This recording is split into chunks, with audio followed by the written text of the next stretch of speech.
Wondering what's next in your business or personal life? Welcome to Success to Significance, Life After Breaking Through Glass Ceilings, a podcast dedicated to helping you with all of life's challenges, discoveries, and opportunities. Whether you're seeking a new career, retirement, or simply wanting to make an impact in your community or the world. Join Jen Du Plessis and her guests as they explore how to start, what to do when you're in the thick of a change or growth, and how to leave a mark in this world after breaking through your next achievement. You are moments away from the aha you've been seeking. Hey there, and welcome to Success to Significance, Life After Breaking Through Glass Ceilings. I am so delighted today to have Scott Maderer with me. And I want to share, well, hi, Scott. Let me just say hello. Hello, how are you doing? I'm great. We both have that. Okay, yes, this is what we're doing now. Yeah. Well, everybody's used to it on my show. It's okay. It's okay. It's just I literally ran in from an appointment myself, so I got the same eyes rolling thing. I've always said is that if it's okay for me to be me, it's okay for you to be you, and it's okay for anybody who's listening to be you. Right? Amen. Right? Yeah, that's exactly it. So let me tell you a little bit about Scott. In 2011, he and his wife Carrie took Inspired Stewardship,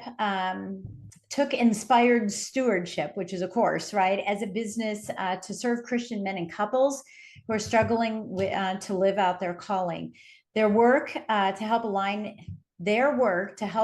the way you use your time, talent, and treasures. Oh, I love that because there's a great Bible quote about treasures, so that you can identify and live a fully authentic life that allows you to be authentically living in your calling, serve others, and provide for your family. As a certified human behavior senior consultant and members of John Maxwell's team, they focus on helping you understand others, yourself, and through the understanding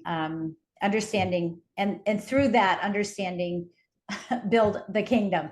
In 2027, he took his business full time. Oh, I love that. Yeah, offering assistance through one-to-one coaching, speaking, and workshops. His book, Inspired Living, Assemble the Puzzle of Your Calling by Mastering Your Time, Talent, and Treasures, was published in 2024. So congratulations on your book. Thank you. That's awesome. Welcome. Is that your first one? That's my first one. I'm working on a second one in the early stages of that, but that's my first one. Once you do one, you have like this thing you got to do a bunch of them. Yeah, that's. Have lots of them back there. I'm up to like 20 or 30 that I'm part of, did the foreword, wrote the foreword, on the cover, in a chapter, or wrote myself, 5. So yeah, I have about 3 that I'm in a chapter, or I'm a co-author with, but I've got one that I'm the primary author. Yeah, I love it. Okay, so let's get right into this. I'm going to talk about your book first. So Inspired Living, so help us understand. I get assembling a puzzle, right? Mm-hmm. I get that. But why time and talent and treasures? Why wasn't it, talent is skills, but why wasn't it other pieces of it? What drew you to these specific 3 pieces? And maybe explain those 3 pieces for us. Sure. So, I consider myself a stewardship coach. The business is Inspired Stewardship, and I'm a person of faith. I'm a Christian. And a lot of times in Christian circles, you'll hear stewardship and people will then say time, talent, and treasures. That's kind of the 3 T's that get associated with the word stewardship. Now, ironically, however, in most Christian circles nowadays, stewardship kind of means, hey, we're building a building, please donate, which is not what stewardship means. Okay, So I'm kind of trying to reclaim that word stewardship from just money and just giving, which, don't get me wrong, those are important and those are part of stewardship, but kind of step back and take a more holistic view and say, your whole life is one of stewardship. Yeah. Every resource that you're given is something that we have to take ownership of. We have to take responsibility of, but not as the owner, as the manager. And that's really what the word stewardship means is these resources, these gifts that I've been given, they're mine to manage, but they're not mine to own. And it changes the mindset and the way you look at things and lets you start looking at things with a more open, what I call an open hand, as opposed to a closed fist. We have a tendency to want to grab everything and it's mine. I got to hold on to it. And the problem with that mentality is when you hold on tight, things can't flow out, but things can't come in either. Yeah. And all of those things that God wants to flow into our life, we're blocking. But when you get to that point where you can kind of hold it with a more open hand, it's like, oh yeah, things are flowing out, but things are also flowing in. And it's that dynamic situation that really makes it. Right. And not, and not with so much trouble, not trouble, but so much hard work, so much pain, anxiety and worry and all of the things that keep you up at night. Yeah. I love that. And I think that's really important to look at those things. Okay. So let's dissect this just a little bit more. I love, now I don't ever do anything called time management. What I do is time blocking after I've done priority management. So we start with priority management and then we block the time to know when we're going to do a thing. Tell us how you manage your time. How do you get more done and get the right things done first? First off, I hate the term time management too. Oh, yeah. Because we don't manage time. Okay. And you're right. And the reason we can't manage time is because, and honestly, we can't manage money either. I'll tell you why that in a minute. Is because time is just a finite resource. You wake up in the morning, you have so many hours in the day. And that's it. You can do things to, multiply time in terms of outsourcing or delegating or tools like that, but they're not really changing the amount of time you have available. They're changing how you use the time. And so just like you said, it comes back to how do you manage your priority? And by the way, you'll notice I made that singular, not plural. Everyone always says priorities. Technically, the word priority should only be singular because it means the one thing to do today. Yep. If you have more than one thing, that's kind of the whole point. So it's priority management. And then it's also coming back to energy management, thinking about how your energy flows throughout the day. Time blocking is a tool, using your calendar, using a list, using different, there's a million tools. Oh yeah, I know. And the interesting thing is it's not, the tools don't fix it. What fixes it is finding the right tools and the right relationship with those tools for you as an individual. Absolutely. And so what works for you may not work for everybody. That's okay. And the reason I say that's true of money as well is money's really the same thing. It's just it's a finite resource. Now, granted, it's different numbers for different people, but no matter how much you make, you've got a limit. There is a point where it's like, okay, now I'm out of money. We're literally working with clients that made over $100,000 a month, not a year, a month. Guess what? They still had limits. There was still a point where they went, okay, that's all I could do. It's always there. So at the end of the day, it really comes down to the talent component, because it's not how you manage time. It's not how you manage money. It's how do you manage yourself that becomes important. And the time and the money is really just a symptom of something that's going on either internally. It could be past, it could be habits, it could be behavior, it could be mindset, it could be all of those other things. Yeah, because it affects everything. I mean, and then they just show up the other places. Exactly. Yeah. Well, and part of talent, as I see it, just listening to you, is also your health, because absolutely if your health is not good, you can't make money, you can't give time to your business, you can't, there's things. But I want to also say, and I just said it, make money, right? But I love the saying that Grant Cardone says is we go and get money, because money's already made. It's already out there. It's fluid. Time's already out there. It's fluid. So it's using and utilizing your time to the best you can, and then using and utilizing all of your skills, right, to be able to attract money to you. All of the resources that you've been given are about how you relate to those resources. And that, again, that includes your health, that includes your mindset, that includes your time, everything. And I think for health, what's funny is health, time, and wealth, money, those three components tend to be what we call keystone habits. Meaning if you start working on one of them, oftentimes the other areas of your life start getting better. Yeah. And if you don't have one of them, everything is affected. Everything falls apart. Yeah. I work with people on time or money, and they'll come back after 3 or 4 months and they're like, I'm losing weight. Why am I losing weight? It's like, well, because you got discipline in one part of your life, and it just naturally you started paying attention somewhere else. Yeah, it starts happening someplace else. So, okay. So you didn't wake up and say, I know all this now. No. Right. And we'll come back to some more questions, but you didn't wake up and say, no, all this. So why? Where did you start doing this? What prompted you in 2011 that you were not doing beforehand that took you on this journey? So, I kind of had two formative experiences that are tied together that led to kind of this breakthrough. And so one is around my faith, and then the other is around my money.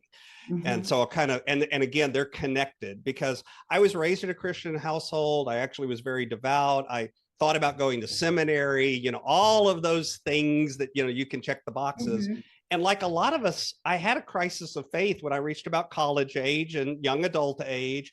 Some things happened with the church and some people in the church and the way I was treated. And, just the experiences I went through caused me to say, I don't think, I can't hang out here anymore. I don't think I'm in. And I tell everybody, I basically said I became an atheist. Truth is, I really became an agnostic. Agnostic being somebody who, it's not necessarily that I don't believe in God, but I don't necessarily really believe either. I'm kind of in that weird in-between space. Right. But I still was doing a lot of studying. I mean, I visited different religions and different churches. I, read different books of philosophy and this and that and the other. I went through all of that period, but I didn't set foot back in church for over 30 years. Oh, wow. And during that same time, I'd gotten married, gotten divorced, gotten remarried. And my current wife and I was a school teacher. I was making about $40,000 a year. I looked up and we were about $70,000 to $80,000 in debt. I'm like, I have more money owed than I make. This is not good. Right. And especially for men, we tie up a lot of our identity in being a good provider. And so I was feeling like a failure as a husband. I was feeling like a failure as, a man, all of these things. And I literally became suicidal because of finances. That's actually the number one cause of male suicide is financial stress. Wow. And I'm going through this at the same time that I'm kind of at the end of that 30-year period where I'm also kind of going through this crisis of faith and feeling drawn back to faith, but also kind of fighting against it. None of us ever do that, right? Fight against the thing that's good for us. And I'm, pushing it away. I don't believe it. The poking. Exactly. The subtle little whispers, or you can wait till you get hit over the head with a brick. Right. I tend to get hit with a lot of bricks. So, I tell everybody, it's not that I'm slow, I'm stubborn. That's a better way of saying it. Yeah. But all of this stuff flowing in. And so I'm going through this financial time. My wife and I are heading towards divorce. We're not talking because I was protecting her from all the stuff. I'm not going to tell her what's going on. Inside. Yeah, exactly. I'm not telling her any of this, but I'm thinking to myself, hey, if I take my life, then, she'll get some money. She'll be able to pay off the debt. She'll be so much better off without the debt and without me. Spoiler alert, that's not true, nor is it how she was feeling, but you won't get the money. That was what was in my head. Actually, you will. Life insurance will pay out even on a suicide. Wow. That's a common myth and common fallacy. I didn't know that. Yeah, I thought I knew everything about life. If you're within 2 years of taking out the policy, they usually don't pay out. After 2 years, most do. Yeah, because that was the intent. Yeah, got it. Yeah, if they can show that it's too close, but if it's 10 years later, and we'd had life insurance for decades at that time. So it wasn't that, but by the way, I didn't know that at the time. I've learned it since. I'm kind of glad I didn't know it at the time. But see, I had a plan to do it in a way that anyway, it wouldn't have looked like a suicide, but all of this is going on. I'm seriously planning all of this. Wow. And all of a sudden, as I'm driving home, because I drove it home late at night down this windy road, that's actually what I was going to do, is drive off the road and, down a cliff and take care of it that way. All of a sudden I realized that I listened to talk radio, not because I necessarily like talk radio, but the music would put me to sleep and the talk radio would keep me awake. Yeah. Notice, by the way, the irony of I'm listening to something to keep me awake while I'm planning on making it look like I fell asleep. Right. Yeah. But because that's internal fight. Of my body's going, I don't, I do, I don't. I'm having all this. They changed the lineup on the radio, and all of a sudden I started hearing this crazy guy out of Tennessee, the Dave Ramsey Show. Some of your listeners might be familiar with it. Came to me and he started talking, and I'm arguing with this idiot on the radio because he's talking about paying off your debt and doing all this crazy 6 stuff like months talking to your wife and all of this sort of stuff. And I'm going, this is crazy. Nobody can live like this. And after about 3 or 4 days, on a Friday, they have the debt-free screams, and somebody came on, and the story the gentleman told wasn't identical to mine, but it was close enough that I could hear myself in it. And there were things he had had a crisis of faith and a return to faith. He'd had, debt and suicidal and all of these different things. And I suddenly realized for the first time in about a week, I hadn't been thinking about taking my life. I'd been too busy arguing with the guy on the radio. And it was like, maybe this is a God moment, maybe this is something I'm supposed to hear. And so Saturday, that morning, my wife and I took her out for a drive, and I said, okay, we need to talk. And I came clean on everything. And here's the irony. I said, I've been listening to this guy on the radio. And she looked at me and she goes, oh, you mean Dave Ramsey? I've been listening to it during the day. Yeah. Wow. I said, yeah. And she said, and you God mean the debt? It was all, she told me, by the way, she knew everything that was going on. My wife's a smart lady. She knew how much debt we were in. She knew all of that. You're not your normal self. She knew I wasn't my normal self. She knew I was feeling depressed, but she didn't want to put more pressure on me. About men that they don't realize is that we know this. Okay, yeah.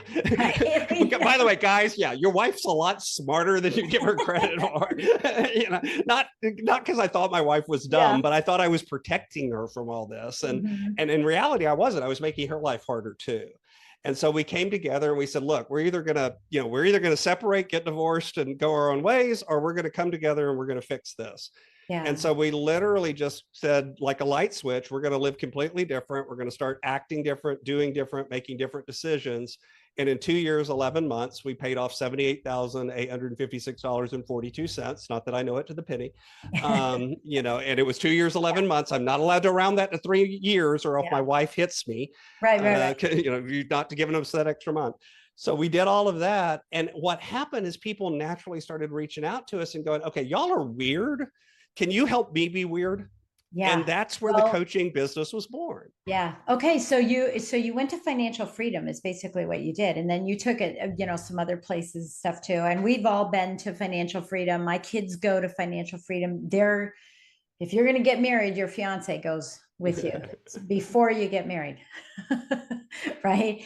Because it is super important. Not that I concur with every piece of it. I'm sure I don't either. concur with every piece of it, but I do love the structure and I love the stewardness, that's what we have. So, okay, well, beautiful. And so you broke through this ceiling, right? And this is what we all do. We break through all these ceilings and then it becomes our mess becomes our mission, and it becomes what we're really wanting to focus on and help people. So tell us a little bit about how you're helping people. I know that, you said you work with men and couples.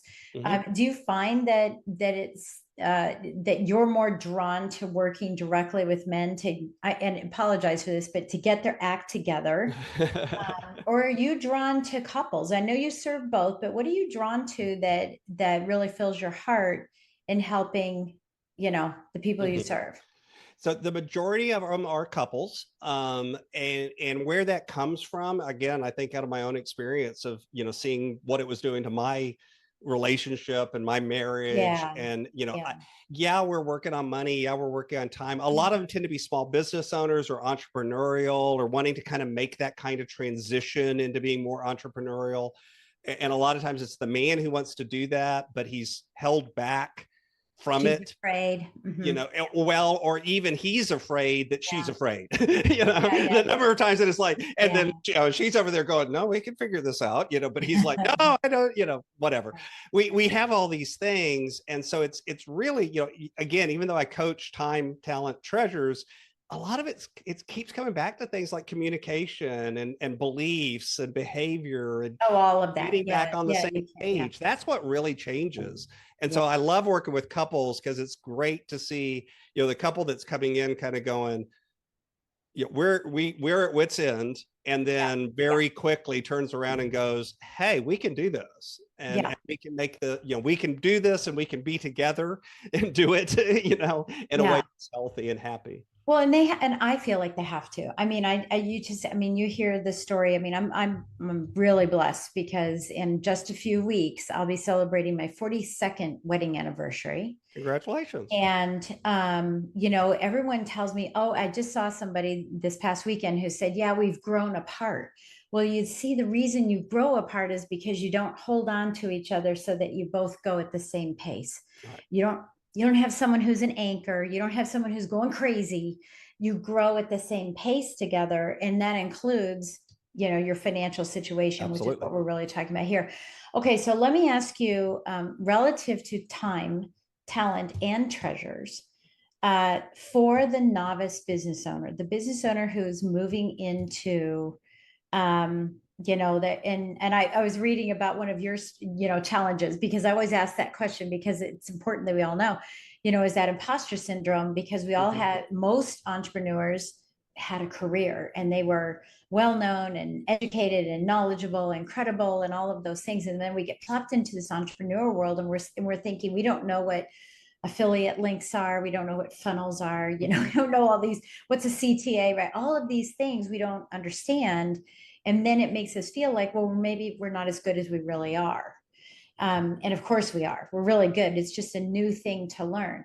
So give us one tip in time, one tip in talent, and one tip in money for the new entrepreneur.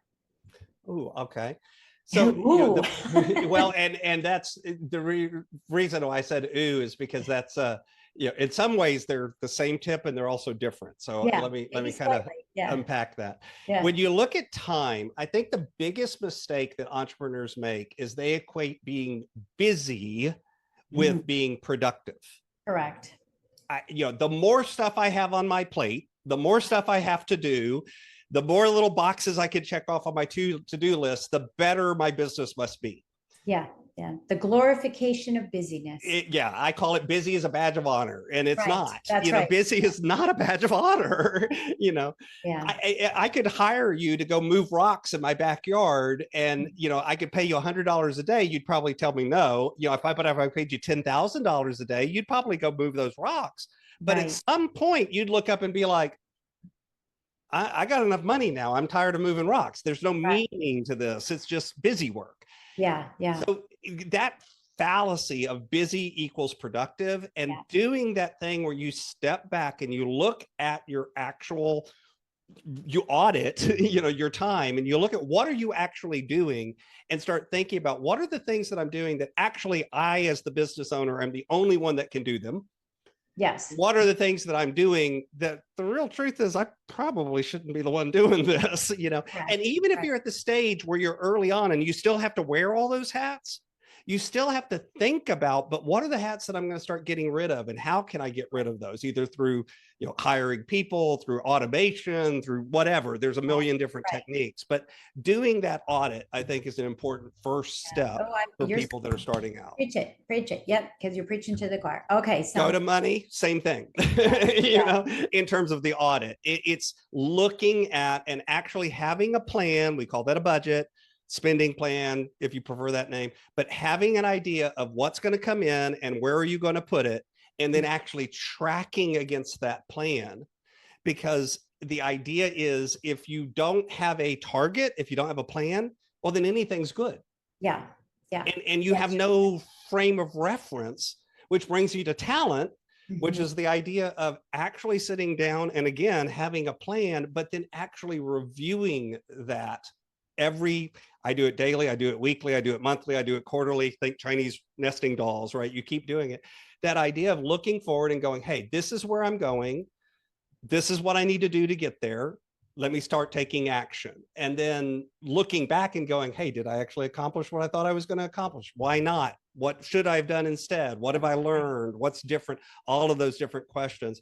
So really, if you think about all three of them, they are really the same idea, which is have an idea what you're doing and then review and reflect against that idea and then change over time. Yeah, it's awareness. It's getting out of that. It is. It's intentionality. Have that awareness, and I have a little card here that it's too far away for me to reach, but it says intention is everything. And I have it in front of me all the time because this is one of my specialties too, is making sure that every single day, one priority is to move the needle on my business. Then I can do everything else, but I have to do that one thing. Talk to us a little bit about shiny object syndrome. So shiny object syndrome, I think we all suffer from it. And part of it is just the excitement. Something new is always neater than the thing you've been doing for 10 years, right? That's unfortunately why a lot of bad behavior can happen in various parts of life, right? it's interesting though, when you think about it, because the real things that actually got you where you are is very seldom one big, massive action. Right. It's It's a the lot of incremental little tiny choices that you made. Somebody $70,000. I have $78,000 of debt. We didn't get there because we put a $78,000 vacation on a credit card. Right. It was a series of little tiny decisions. Right. Your business, your relationships, wherever you're at, it's typically made by a lot of tiny decisions, much more often than it's by one big event. And so when you realize that, all of a sudden you can start running those shiny objects through the filter of, hey, is this just something new and exciting? Or is this actually something that is in alignment with the intentions that I have, to use that language again, of what are my priority? What is it that I was trying to accomplish? What am I trying to put together here? What am I trying to build? And does it add to it, or is it really just a distraction?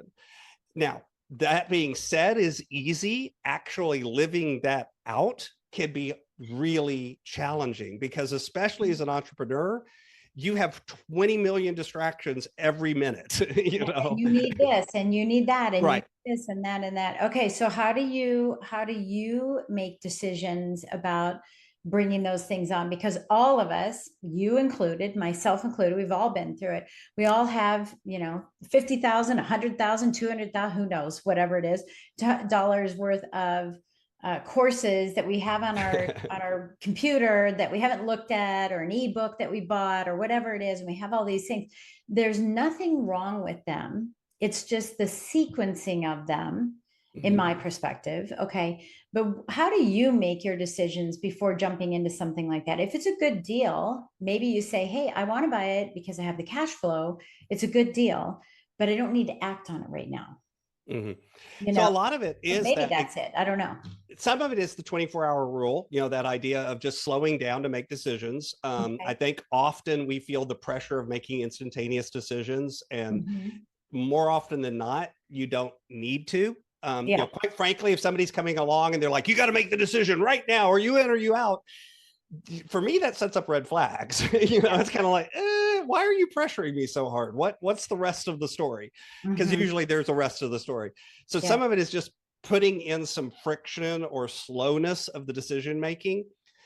Another factor that I do is I set aside a certain amount of time and a certain amount of money that are for things like learning, or education. But that's it. That's my budget for that.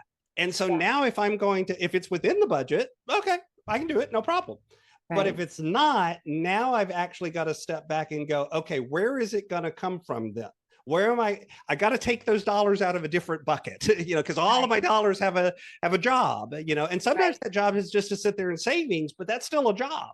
Yeah. Job is it more important? Can I unplug it from that job? Is that more important to me? Is this thing that I'm buying or acquiring or getting, is it more important? And again, that same filter works on time, because if I've planned my day and then I'm going to give up something to go do something else, wait, is that thing actually more important than how I was going to spend my time? Does it? Yeah. And that's what I was going to say. I mean, that's brilliant, talking about the budget and time, because there have been situations where I have the budget, the financial budget, but I chose not to do something because I couldn't have the time. Exactly. The time. So it made no sense at that time. In fact, I even told the person, you're hounding me, in so many words, you're hounding me to buy this now. I'll tell you what, I will buy it as long as you call me back in 6 months. Yeah. And then I'll have the time. And so let's see how that comes out, right? And see what happens there. As we finish up our time now, what are some of the mantras that you use on a daily basis to keep you on track? I call them rumble strips. If you're ever driving down the highway and you're not paying attention, and all of a sudden you hear brrr, and you're like, oh, sorry, forgot. I was reaching something. I was talking to somebody. What are your rumble strips? What bring you back to square one? One of them, and again, I'm a person of faith. So one of them is a faith statement. And I I have a breath prayer. So oftentimes when I'm stressed out, strained, wondering, hey, is this the right thing to do? It's taking that step back and taking a moment in prayer. And for me, it's literally very simple. It's your will, not mine. And it's trying to hear, is this something that I have that sense of peace about? Is this something that's giving me that direction and that feeling that, no, this is really what I'm supposed to be doing? God has put this in my path for a reason, or is this a shiny object? And it's really just a distraction from my actual purpose. Yeah. As part of that, I have a mission statement, and it is this belief that the stewardship of time, talent, and treasures, if we would all do this and invest in ourselves, invest in others, we can impact the world. We can make a difference. And when I stop and think about it, is it in alignment with that mission? Is it aligned? Is it helping me either get better at those things or me help impact other people getting better at those things? If it's not really in my wheelhouse, and it's okay for me to say no and step back and let it go. And that exciting thing that I'm drifting offline, it's not that it's bad, but it's not right for me. And does that always work? Absolutely not. But that's what I try. Yeah, right. Well, and I mean, that's the whole point here is look, if you're bouncing up against that glass ceiling, we hit it, we tap it, and some of us just smash it and then we get cut and, we're squeezing through it. We're getting all these cuts and things. That's part of the process. That's the learning. Failure isn't that. It's just your first attempt. Right. It's your first attempt. And a lot of times you learn things from it that then are the things that you were actually supposed to learn. It's like, if you'd never done it, you wouldn't have learned that lesson.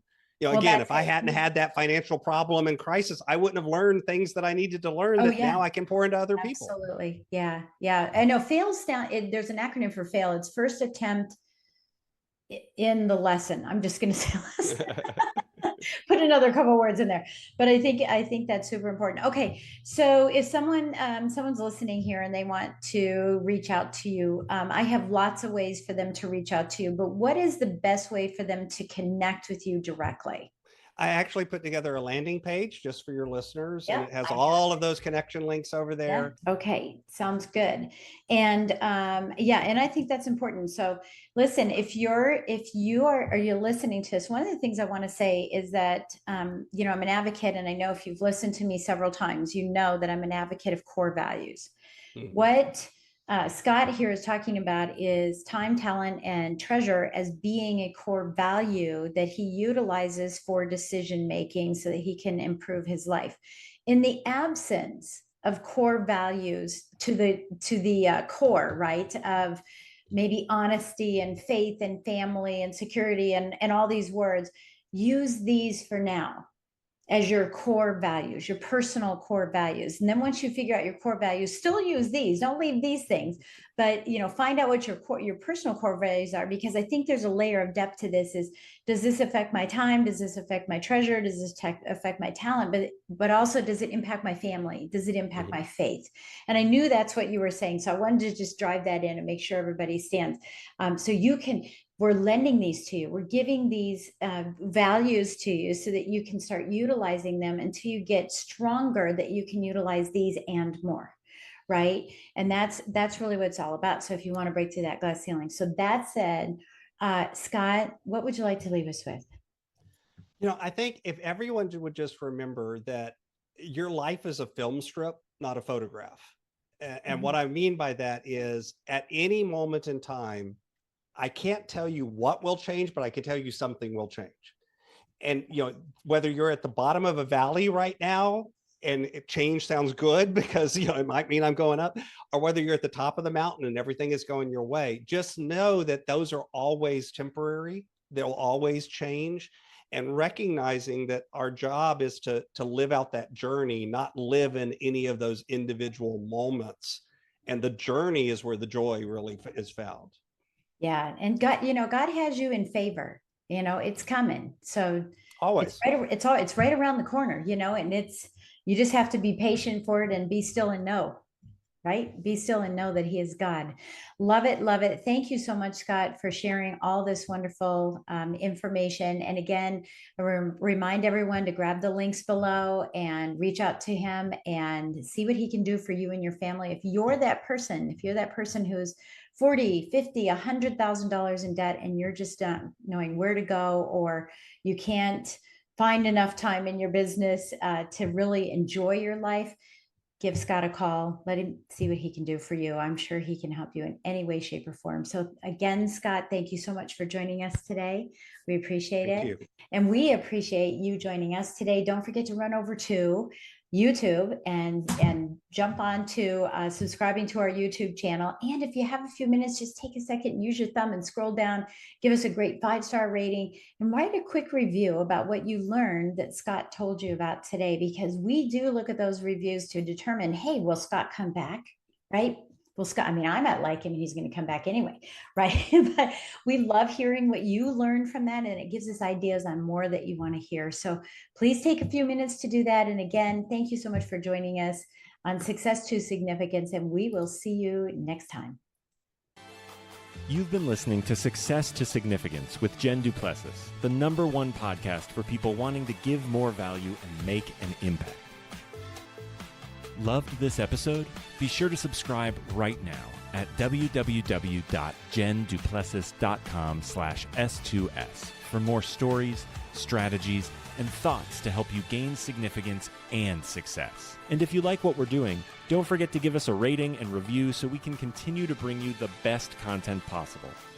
Join us next week for another breakthrough episode. Thank you for listening.